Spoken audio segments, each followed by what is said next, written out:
Chaque pas est une lutte, un corps à corps avec des dizaines de kilos. Le prix de la survie pour ces femmes marocaines que l'on surnomme les femmes mulets. Car telles des bêtes de somme, elles viennent ici à Ceuta en Espagne récupérer d'énormes charges de marchandises pour les transporter de l'autre côté de la frontière au Maroc. Chaque femme peut porter jusqu'à 100 kilos. C'est lourd, très lourd. On souffre pour porter ça, regarde. Tout ça pour gagner 15 € par voyage. Rien que le taxi de Tétouan à la frontière, c'est 4 €. Comment on fait pour manger? On s'endort le ventre vide. Un commerce frontalier légal entre l'Espagne et le Maroc. Et si les charges sont si lourdes, c'est parce que les porteurs à pied ne payent pas de taxes, contrairement aux véhicules. Nourriture, produits ou électroménagers, les colis déjà scellés sont destinés à des commerçants marocains. Selon leur contenu, les transporteuses gagnent entre 10 et 25 € par voyage. Alors, elles s'arrachent les paquets les mieux rémunérés. Un business bien organisé par des grossistes qui s'assurent ainsi une marge généreuse. L'État marocain ne donne pas d'aide à ces femmes. Rien. Que veux-tu? Qu'elles aillent se vendre? Qu'elles aillent mendier dans la rue? Non. Alors elles viennent ici. Elles transportent un paquet et elles peuvent nourrir leurs enfants. Une mère et sa fille aveugles, des femmes handicapées, âgées, mères célibataires ou veuves, ce sont les femmes marocaines les plus vulnérables qui font ce travail de forçat. Ça fait 20 ans qu'on fait ça. On n'a pas le choix.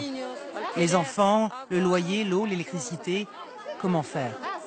4000 femmes marocaines font chaque jour cet aller-retour entre le Maroc et Ceuta. Un travail incroyablement pénible et dangereux. Il y a quelques semaines, ici même, 2 femmes sont mortes écrasées dans une bousculade, étouffées par le poids de leurs marchandises. Les femmes portaient alors les charges sur leur dos, le corps plié en deux sous leur fardeau. Depuis 3 semaines, les autorités espagnoles les obligent à utiliser un chariot. Mais pour beaucoup, il est loin de leur faciliter la tâche. C'est même le contraire.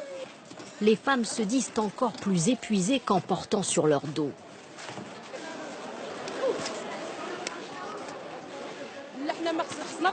Ces chariots, c'est pas mieux. On se fait mal. Et c'est dur à manier. On se donne des coups aux jambes entre nous. Avant, on portait sur notre dos, on n'était plus tranquille. Et ces chariots, ils nous ont rajouté du poids. Malgré ces difficultés, ces femmes s'estiment chanceuses d'avoir pu passer ce jour-là. Car les Espagnols fixent le quota à 4000 porteuses par jour et certaines restent sur le carreau. À quelques mètres, toujours côté espagnol, nous filmons discrètement cette scène étonnante. Des femmes qui enfilent sur elles plusieurs couches de vêtements. On se bat pour gagner seulement 3 ou 4 €. On cache ses habits sous nos vêtements pour pouvoir passer la frontière avec. Un trafic de vêtements. Elles plaquent, scotchent, dissimulent sur leur corps un maximum d'habits qu'elles vont recouvrir d'une large robe. Transformées en bibins d'hommes pour tromper la vigilance des douaniers. Des femmes marocaines contraintes à inventer chaque jour le moyen de leur survie.